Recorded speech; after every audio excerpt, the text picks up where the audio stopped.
Nag-coordinator pa nga ako dati. Wala ka Oo. pang styling nun? Wala pa akong styling. So, Ano year yan? ayun na yun, mga 2018 nga. Early, siguro late 2017. Tapos, ang sweldo ko nun sa as coordinator, 800 pesos. 800. Oo, Ni-reveal. tapos, eto pa. Ni-reveal. Wait, dati na yun. Sobrang tagal na. Eto pa. So, syempre, sumasama ako nun kila dudes. So, parang gusto ko lang makita. Like, sige, sama niyo nga ako sa wedding. Tapos, tinitingnan ko lang, inoobserbahan ko yung mga backdrop, paano nila tinatayo. Ganyan pala yung likod ng backdrop, Oo. Inaaral ko. Galing. Ayun. Espionage, eh, no? Tapos, so, lumabas ako na coordinator. I don't mind naman kasi nga, for me, nandun ako to observe. Oo. To observe yung flow ng wedding, anong Yes. oras yung timeline, yung ano Malaman sa mo. reception. Malaman ko lang talaga yung in and out nung Mm. business. So, ngayon, yung wedding namin sa Sofitel. So, may kotse ako, Honda Jazz.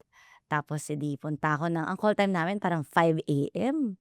Wala naman akong alam na ang mahal pala ng parking ng hotel. So, syempre, gabi na natapos yung reception. Doon naman yung Uwi na reception. ako. Doon naman yung reception. Ngayon, nagbayad ako ng parking 500 pesos. Isweldo ko 800 lang.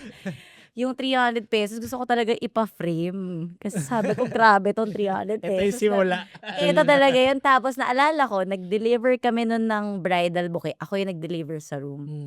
Tinitigan ko talaga yung bridal bouquet kasi sobrang gandang-ganda ako. May peonies, ang ganda ng flowers.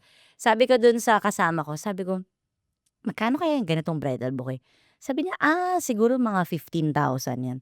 Sa isip ko, wow, 15,000. 15,000. Kung meron akong 3 bridal bouquet sa isang buwan, magkano na yun? Oo. So, nag-math. Ting! Sabi ko, Oo. may pera pala dun sa Bulaklak. Hindi pala ako dito sa, hindi pala ako pwede mag-freelance. Sabi ko, dun ako sa Bulaklak. So, dun ako lalo na-motivate. Like, kailangan ko talagang, like, for me, finding the community first. So, Yes. nagtap ako ng friends, which is sila dudes. Uy, sama niyo naman ako, ganyan. Community, tapos connections. Tapos, since nandyan na sila, sasabihin ko, uy, baka may friend ka or may client ka na gusto mag-prenup, ako magsa-style. Or may shoot ka ng newborn, ako magsa-style. For So, free yan. For free. Diba? Kasi kailangan mong For free. sample eh. Yeah, kailangan mong matuto eh. Like, yung framing, ano yung maganda. So,